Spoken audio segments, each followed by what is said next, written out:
welcome to this episode of the Disc Golf Answer Man. I am Bobby Cool, Daddy Slick Breeze. And on this special Disc Golf Answer Man interview episode, I have six-sided discs. Now, I've told you guys before on past episodes that when I got back to dynamic discs, getting back into disc golf, I did a deep dive into what's going on as far as content creation and social media, because that's kind of my bread and butter, right? It's what I love doing.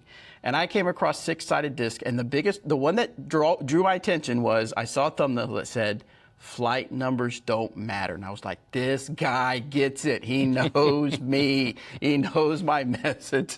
And so I watched a couple of those, and it made total sense how he broke down how discs work for different levels of players. And so I did some more research watching his videos, and I loved his style, and I thought, man, I got to get this guy on the show. And of course, he reached out to me and wanted to be on the show, so I was like, let's get you on the show. So right now we have Greg. So Greg, how are you doing?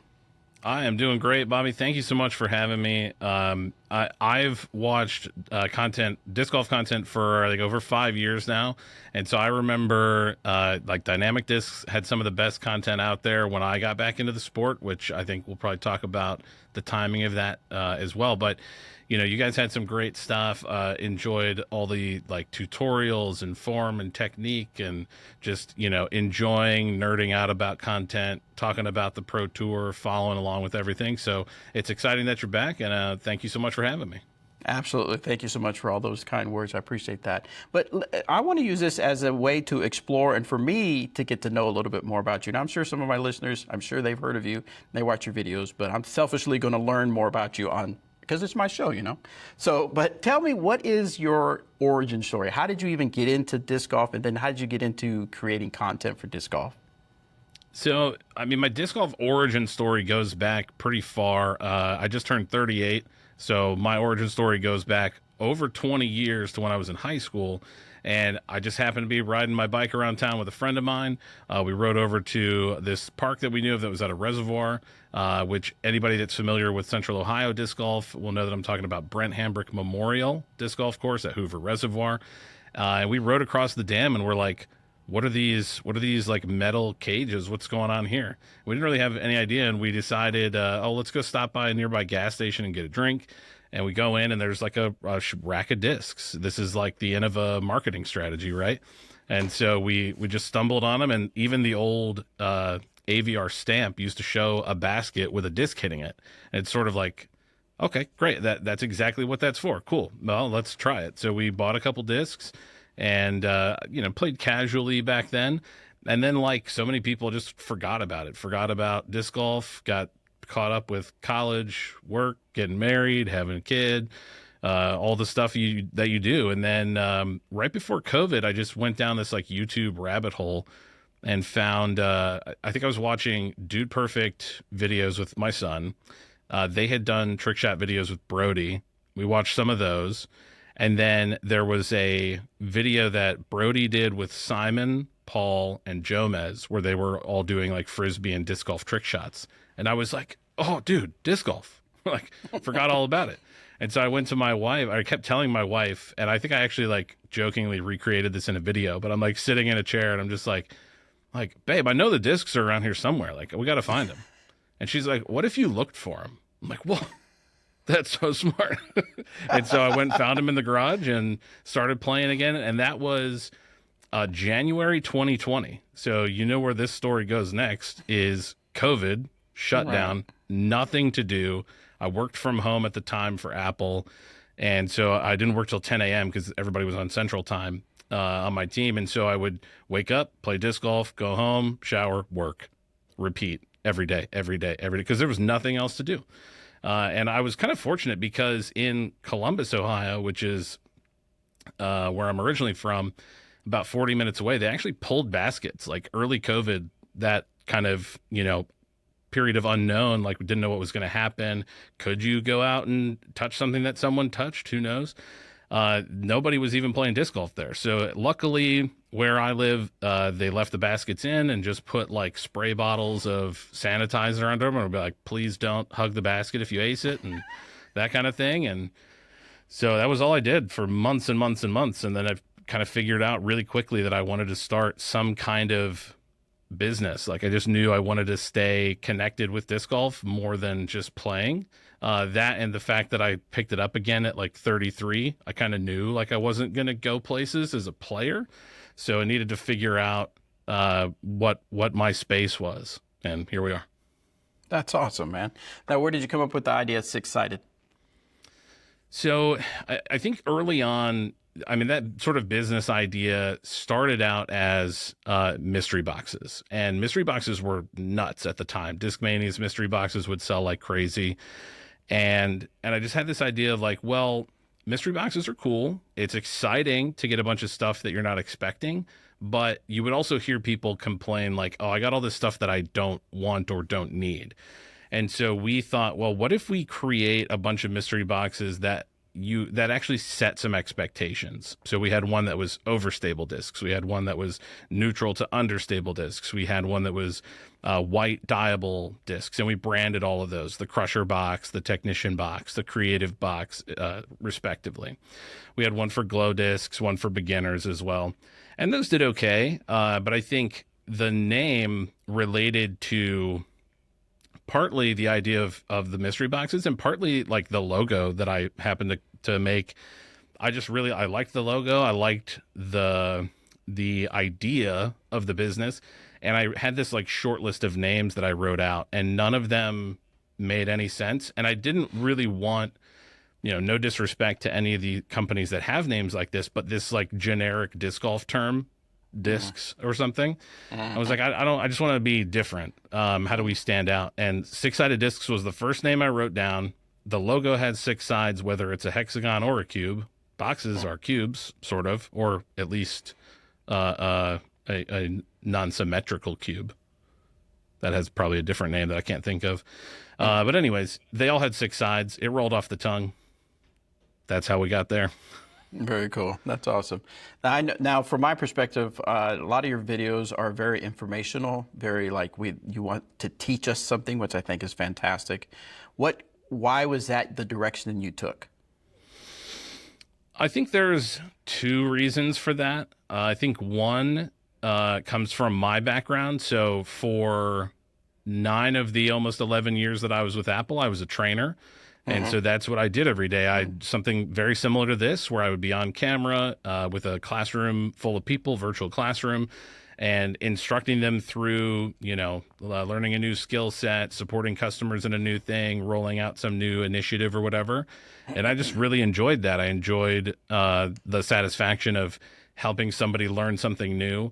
I think the other side of it was looking at disc golf content at the time that I was watching, and again, this is like no disrespect to the people that do it really well, but most disc golf content is somebody with a phone in a field at a course or whatever doing their thing, and sometimes that's fun and entertaining, and maybe sometimes it's something else. But even when I was watching those videos that were supposed to be informative, I felt like I was missing something. I was like, I want to see more, like show me close-ups of the disc. And like anyone who knows anything about disc golf knows, if you hold up a disc and look at this shape, that profile, that tells you a lot about what you need to know about how that disc is going to fly. How wide's the rim? How deep is it? What's the shape of it? Is it blunt? Is it aerodynamic? Is it whatever?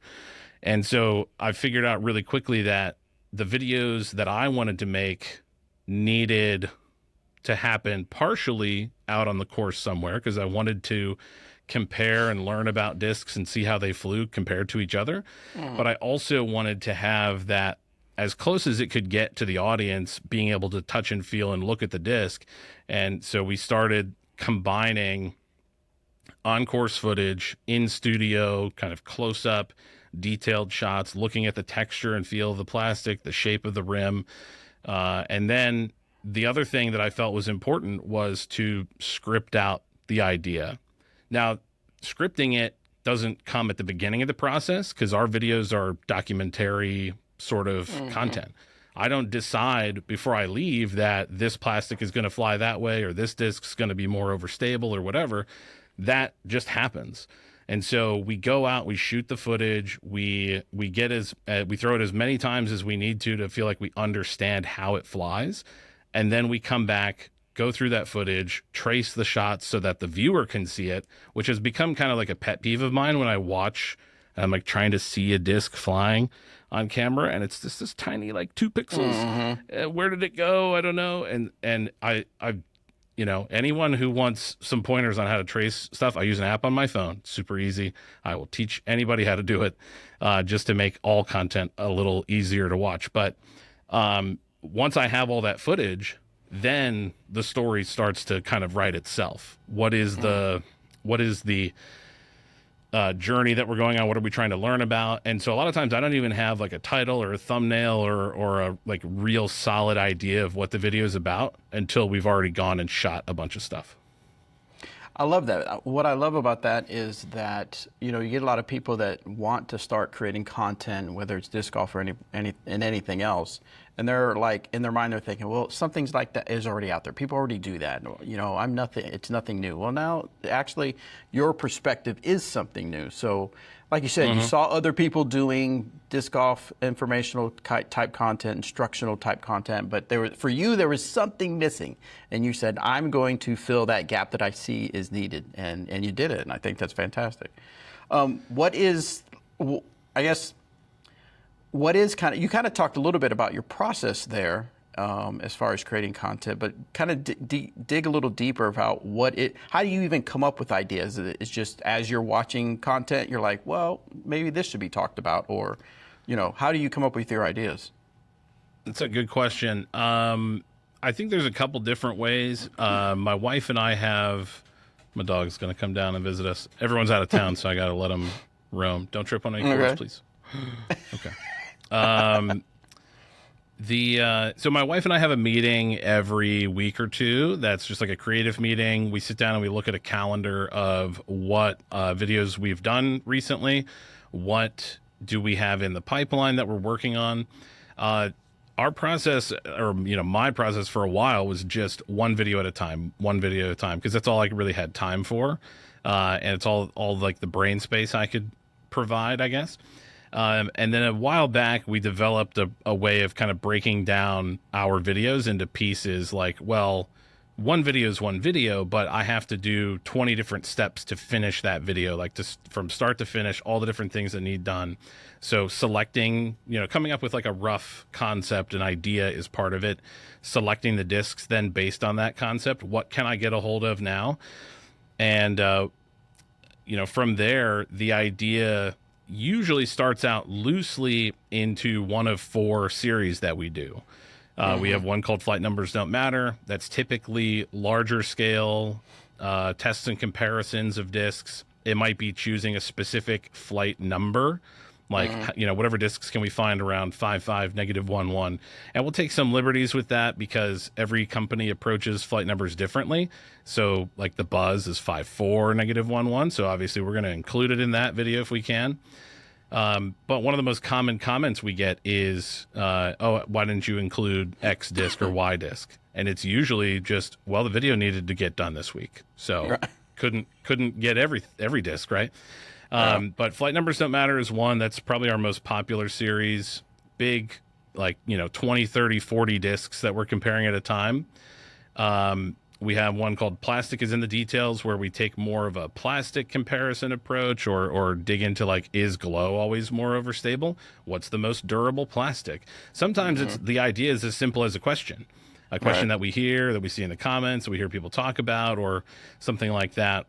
We've tried, and I think successfully debunked parting line height as this sort of like perfect, always, if the parting line height is this way, it's always going to be more overstable than another disc.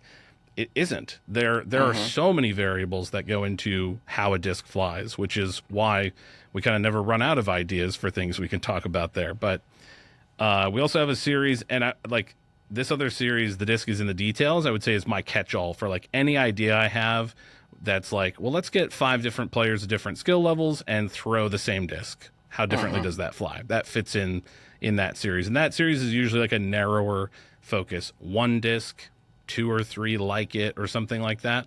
But I can tell a more detailed story about one specific disc. And then our last one is probably my most favorite to do, which is called First Impressions. And that is truly like 100% discovery. I've never thrown a certain brand before. I reach out to them and I say, hey, can you send me some discs? I want to explore them, I want to learn about them. That's what this stack here is on my desk. We've got Disc Drawer from Estonia. 4 of their molds, never thrown them until a couple days ago. Nice plastic. That's all I've done so far for this video is shoot the video on the course, review those shots, and trace the flights. So I haven't figured out what the story is yet. I haven't started writing the script yet because it's not this week's video. So Right, gotcha. but in that series, we had a video a couple weeks ago with loop discs from Australia. And like every now and then, I never know. I gave up trying to predict like how well a video will do or whether anyone will care or whatever a long time ago. But we got a hold of their first disc, their only disc they currently make, called the Wonder. It's a straight mid-range. It has a ton of glide, and it does genuinely fly much farther than you would expect. It just keeps kind of right when you expect it to start fading, it pushes like another 40, 50 feet.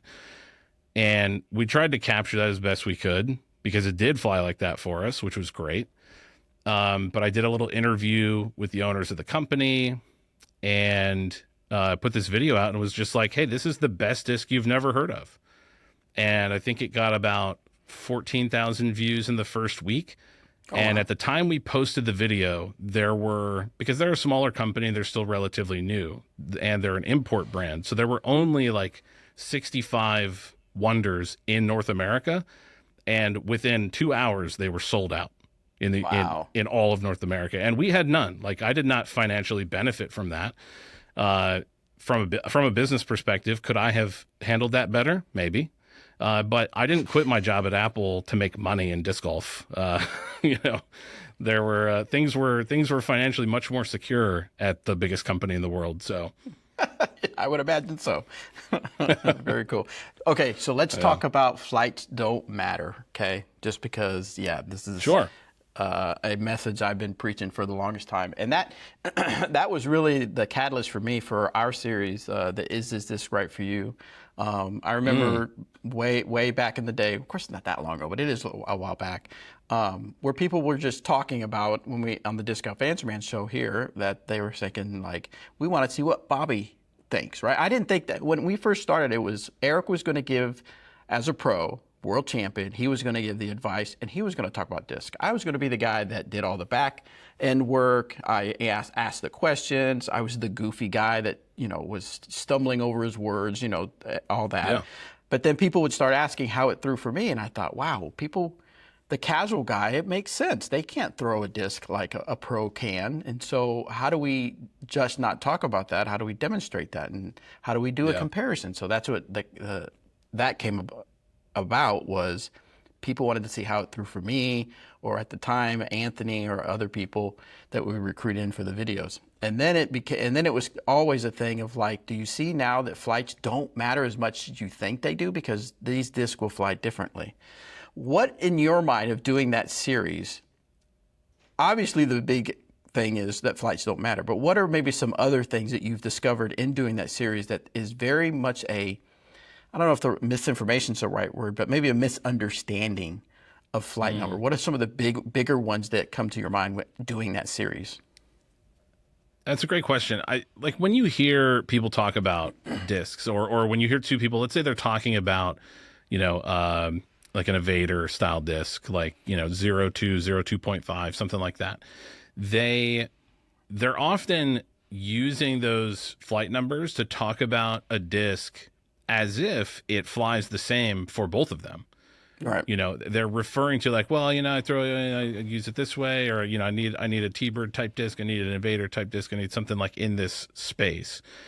But how that disc flies for me, for you, for anyone that watches our videos, for the much younger, faster throwers that we use in our videos than me is completely different.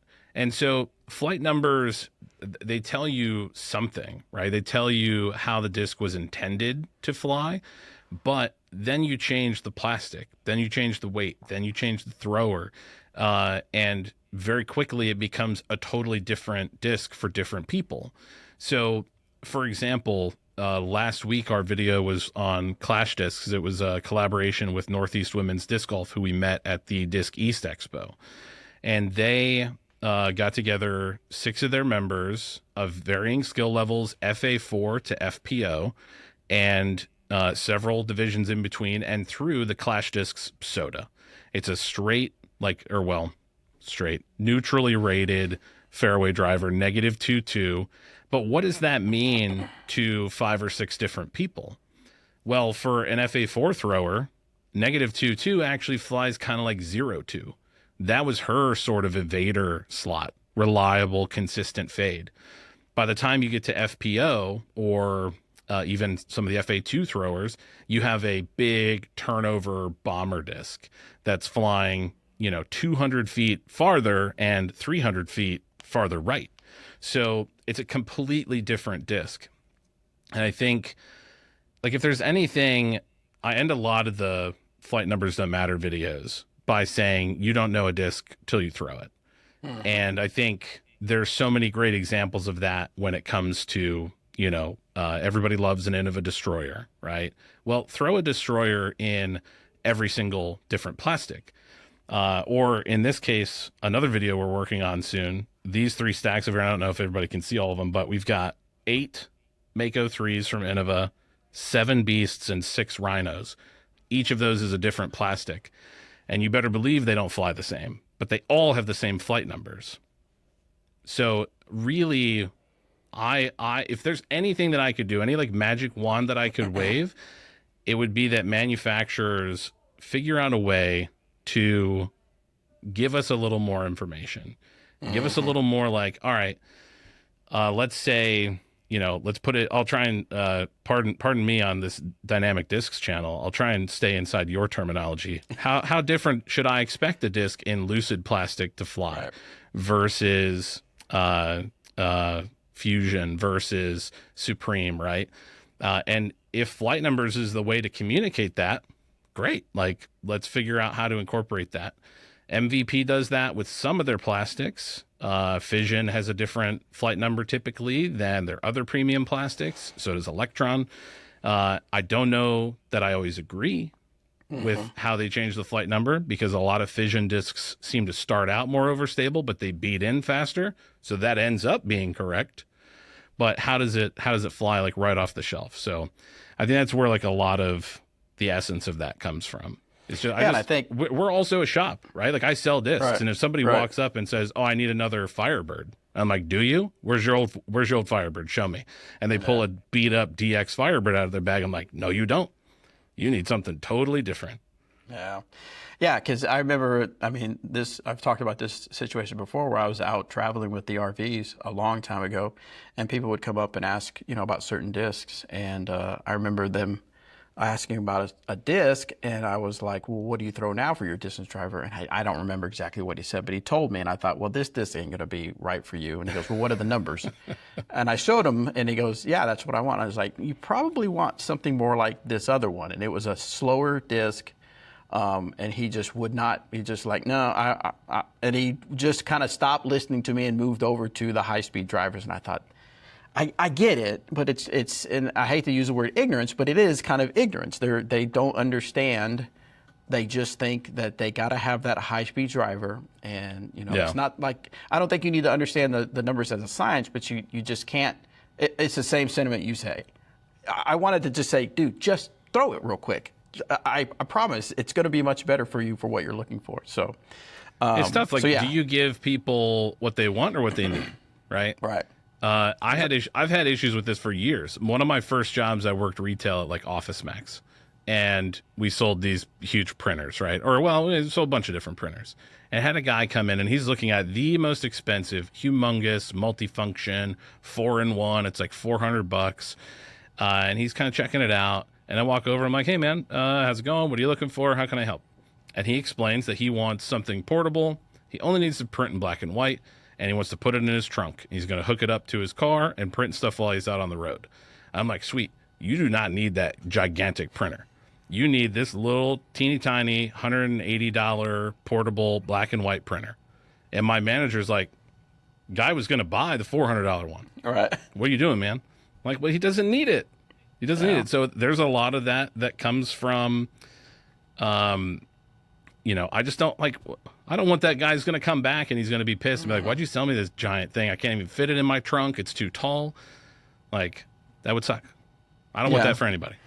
Yeah, there's so many different rabbit holes. I mean, I remember people would say that, and I guess I don't understand the tech. I don't understand it enough. But people would say that Westside Discs numbers were terrible. They aren't right, and I'm like, well, not right for who? For you?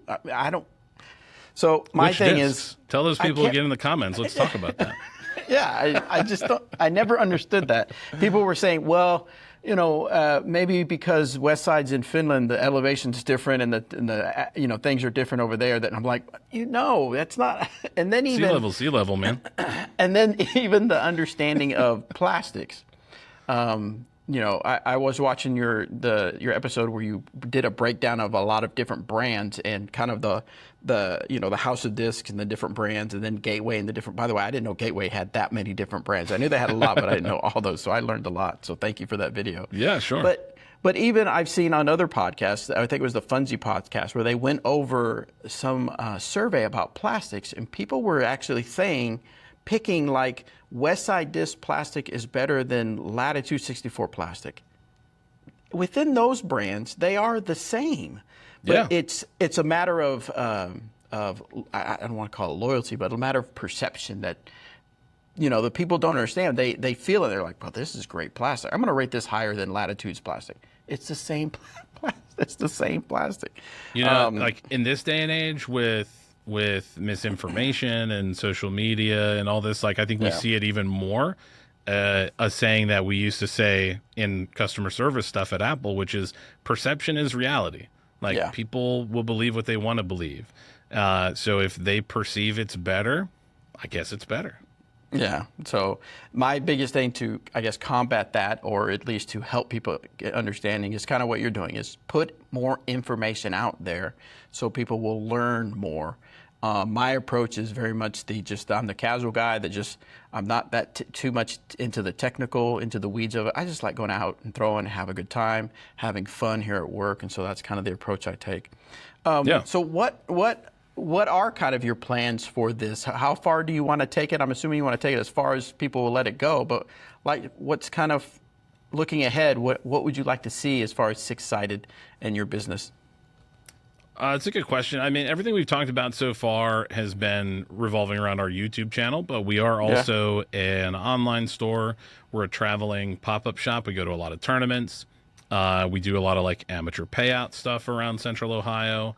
Work with a couple different tournament directors. We currently sponsor the club in Columbus, and we handle payouts for them. So that's an important part of our business as well. Where do we see ourselves going? I think there's a couple different things that we have priorities about. Our YouTube channel just started out as like, let's make a couple videos, let's see how it goes. I was still working full time at the time.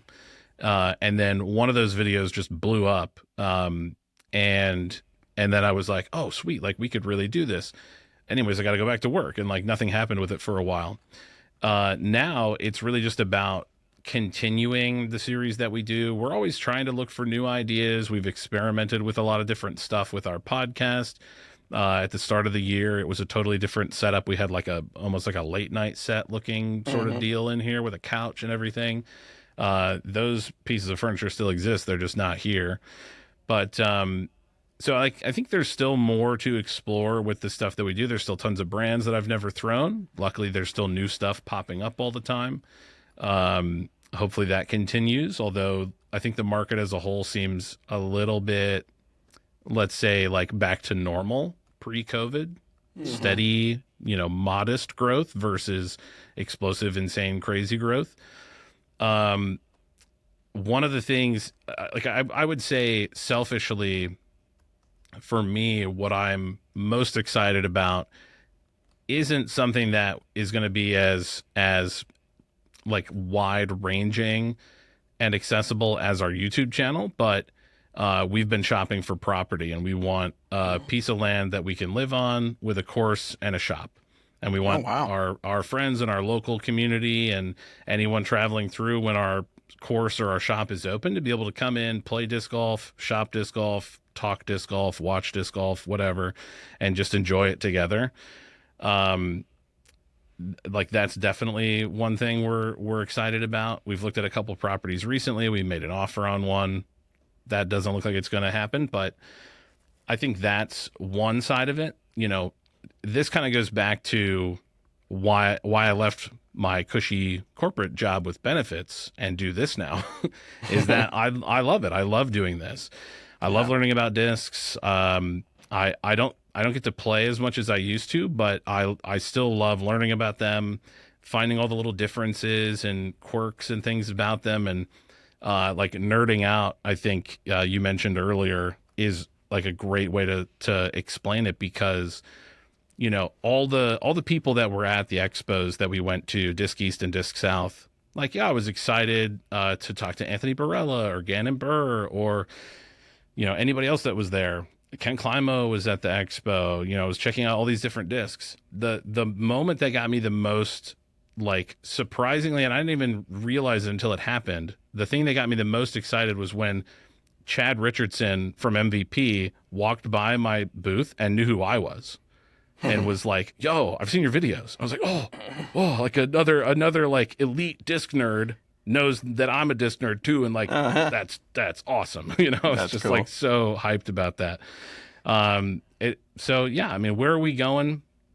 I'm not like the most business savvy person.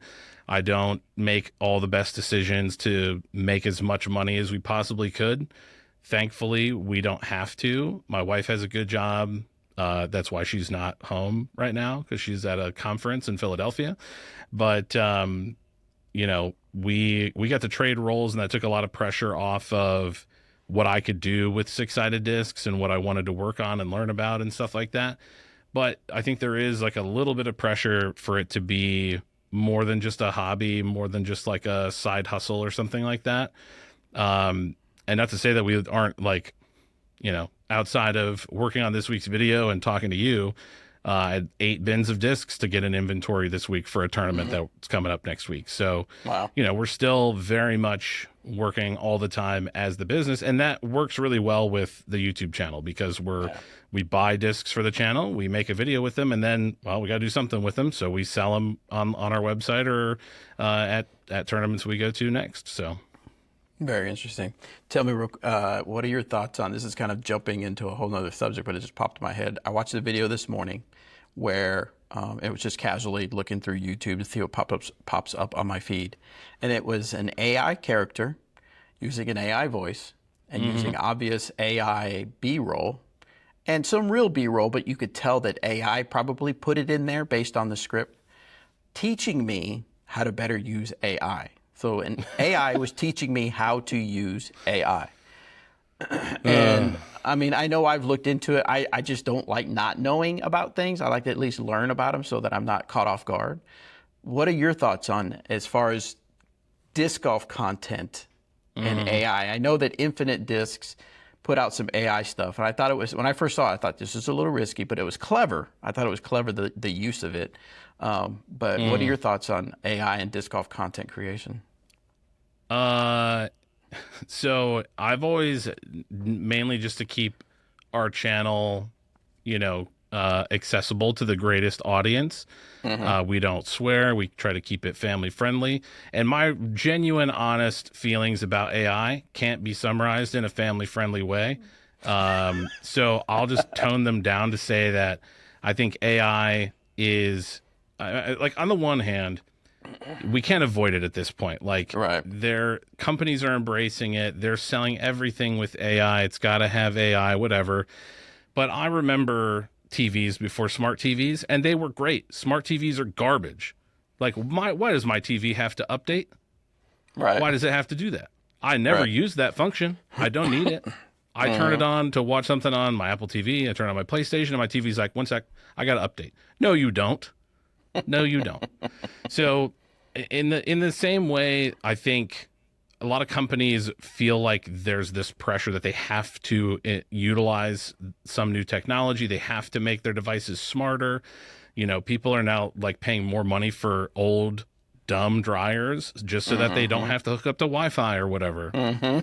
So I feel the same way. Like, AI has its uses, and I want it to make parts of my life better that are annoying and difficult. Like, I want AI that can scan the stuff in my fridge and be like, yo, this is the stuff you need to buy this week, because I don't want to take the time to do that.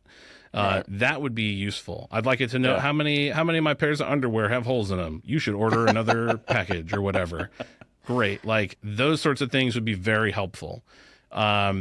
I don't need it to think for me. I don't need it to be creative. I left my job where AI could, do a lot of those tasks so that I could be creative. And I find being creative very fulfilling. The idea of asking an AI to be creative for me, like, no way.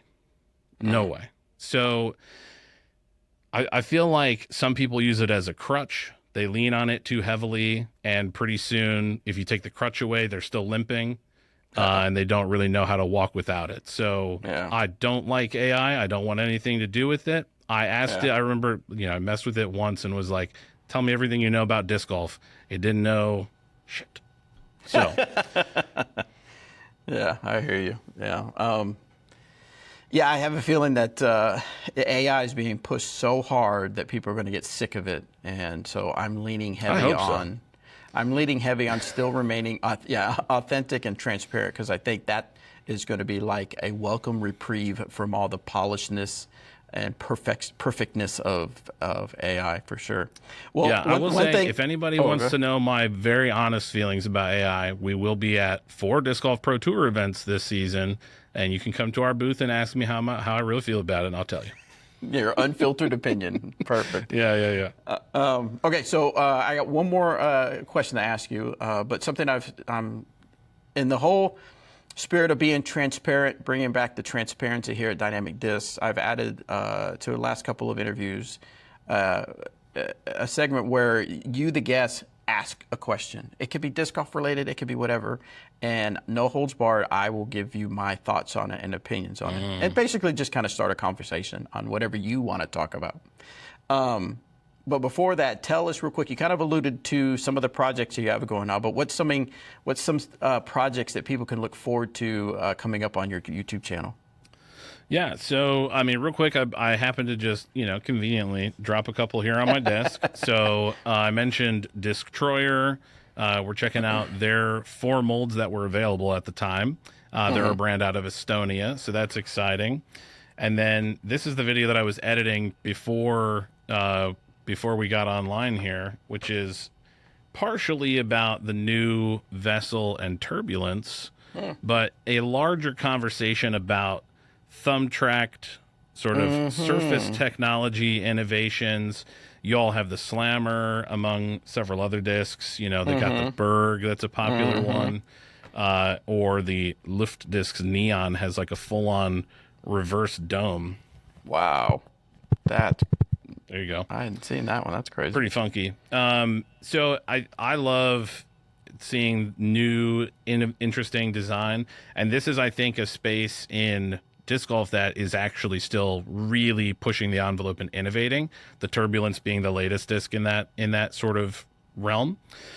So that's this week's video. It'll be out by the time this interview's out. And then these stacks over here, I don't know how many of these are visible. But like I said before, this is like another just kind of comparison. Like, how differently will 6 Rhinos fly in, very premium to very base plastic and everything in between? A neutral mid-range, a neutral driver as well. This is kind of more, I don't know, experimental, exploring. So these are the next 3 discs in our lineup anyways. Outside of that, we are going to D-Glow, Ledgestone, Idlewild, and the Pro Tour Championship this year. It's the most Pro Tour events we've ever gone to, and the farthest we've ever driven for some of them to set up shop. So we'll be at the Fly Marts Friday and Saturday night at Ledgestone, Saturday night at D-Glow, all 3 days of Idlewild, and all 4 days of the Pro Tour Championship in Virginia. Nice. So if you want to come see us in person, come say hello, nerd out on disc golf stuff with us. I love it. I'll be at Idlewild, so I'll get a chance to come over and talk with you. So that's fantastic. Heck yeah. Well, thank you for being on the show. What question? What do you want to talk about? What's the topic burning on your mind? Let's see. Okay, so you weren't there at the time. I'll ask two questions. I don't think you were there at the time, but did anybody else get to ride in Ricky's helicopter? And then because that was a sweet video. That was fantastic. Great announcement, social media video. And then the second question is probably more how different is it now at Dynamic Discs?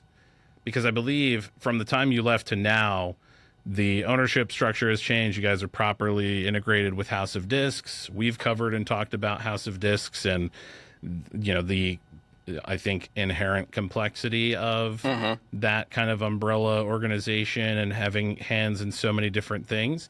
What's different now versus before? So as far as the helicopter, I wasn't here. I'd already left before the whole helicopter. But when I saw the video, I laughed because it had been talked about before I left. It started out as an idea where it was like, Jeremy was like, wouldn't it be great? Like, man, can you imagine if we had a helicopter come in and brought like a player? Like, that would be our player announcement. And I remember thinking, oh my gosh, Jeremy, that is a crazy idea. But Jeremy just has a way with making connections and getting things happen. So when I saw it, I was like, he got his helicopter. I thought it was fantastic too. I thought it was well done. What's interesting is the backlash on it now because of everything that's gone down. But when you look at the comments on the video at the time, people thought it was amazing. They thought it was fantastic. Yeah. It was awesome. It was great marketing. Listen, but Paul Macbeth didn't have a helicopter. Yeah. So it's interesting how perspectives can change. And maybe it's just the people become louder that want to point fingers when things go wrong. But imagine if the story was different and disc golf was still on a huge climb from the pandemic. I imagine people would think that was the greatest decision you ever made. So that's a whole nother topic for another show, I guess. As far as your question to how things have changed, when I first came back to Dynamic Discs about a month and a half ago, I knew I wasn't coming back to the same company. I was coming back to Dynamic Discs, but it's not the same company. They've been through a lot here as far as the different leaderships. Some good, some bad. Some choices that were made were good, some were bad. And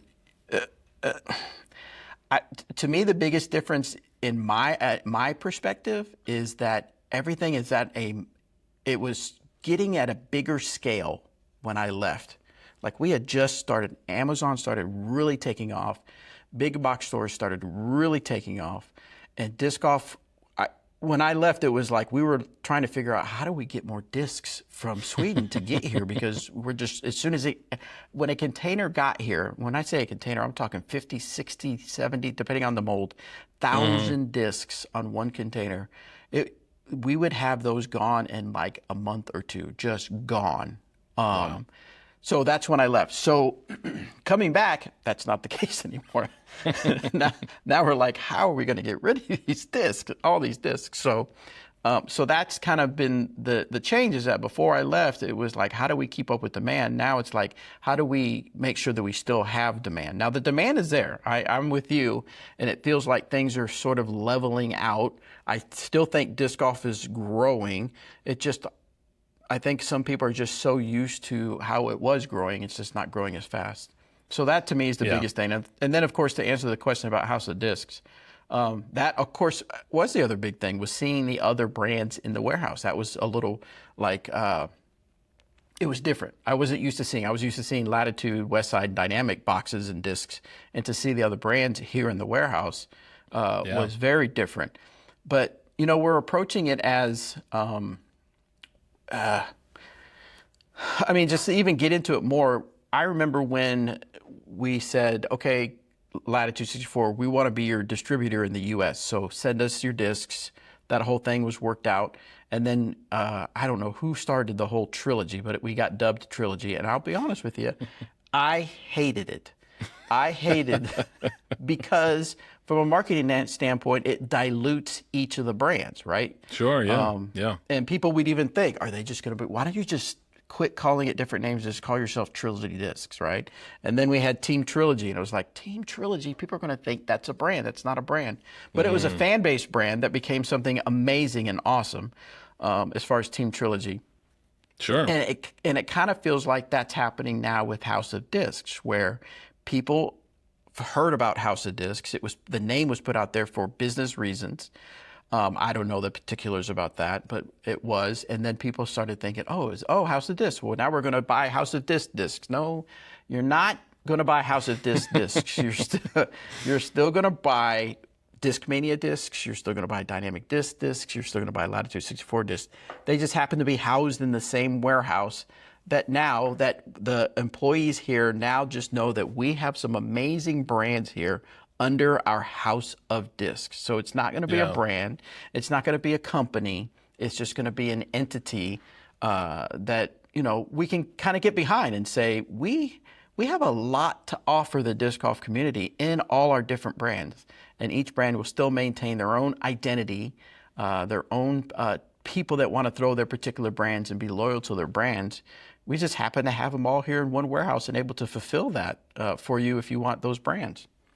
I'll admit our shelves have little magnetic labels for what brand is on that shelf, and I do have Trilogy tags, but I have all three logos on there. I'm just saying. Yeah. All three logos are on there, and then I do separate the discs by brand within that rack. But yeah, Discmania is separate, Castaplast is separate.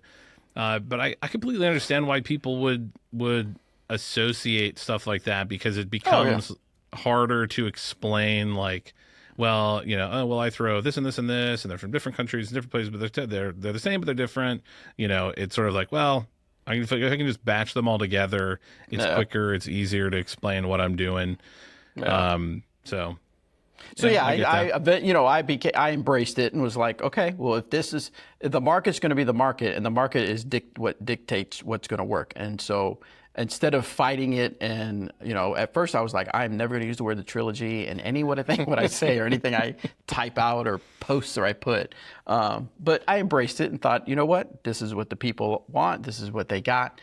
So yes, the Trilogy family of discs is the 3 discs, but I don't think you'll ever see us say, this is the House of Discs newest release or whatever. It's just going to be. House of Discs doesn't have like a logo. It doesn't have branding, does it? No, that's on purpose. So. That's on purpose. That's just in my talks with different stores and different players, I just noticed that people would say, well, the House of Disc brands are doing good. And so then I go particular, well, how is Dynamic Disc doing? How is these other brands doing?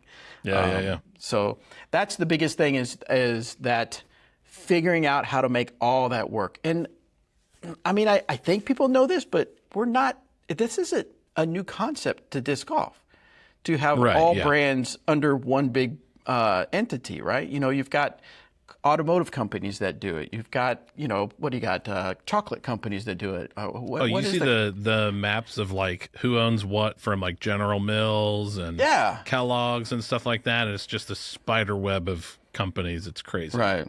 Yeah. So we're just trying to make that, trying to navigate that within our family of brands. I would say, and the biggest thing was no one was here telling their story.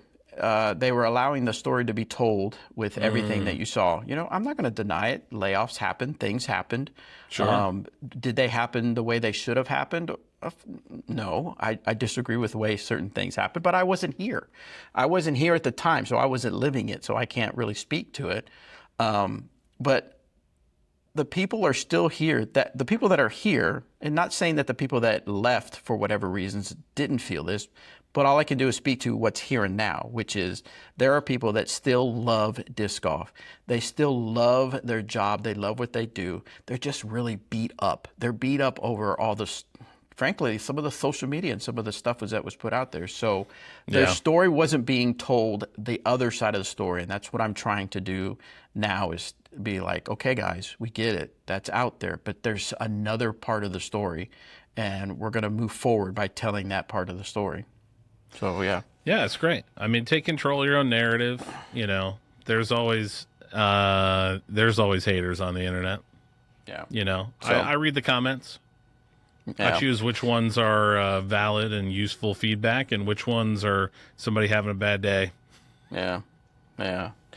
Well, Greg, I appreciate you being on the show. I learned a lot. I'm going to continue to learn a lot because I'm a subscriber to your YouTube channel, and I highly recommend people listening or watching that if they're not subscribed, if you want to learn more about, and I say I nerd out, and it is, there is an element to that, but it is really all just great information that isn't just nerding out to nerding out. It's learning about the discs that you talk about. And it will help your game because maybe there's a disc you haven't tried because you haven't considered because you didn't like the numbers or you heard from your buddy the way it threw. Well, you got to get out and throw for yourself, get more information, and I believe your YouTube channel is one of those sources of great information that will help people figure out what discs they need. And yeah, so I appreciate that. Any last words? No, thank you so much for having me. I really appreciate it. And I think all of us here in the content community appreciate you being back as well. I appreciate it. All right, man. Take care. Thank you.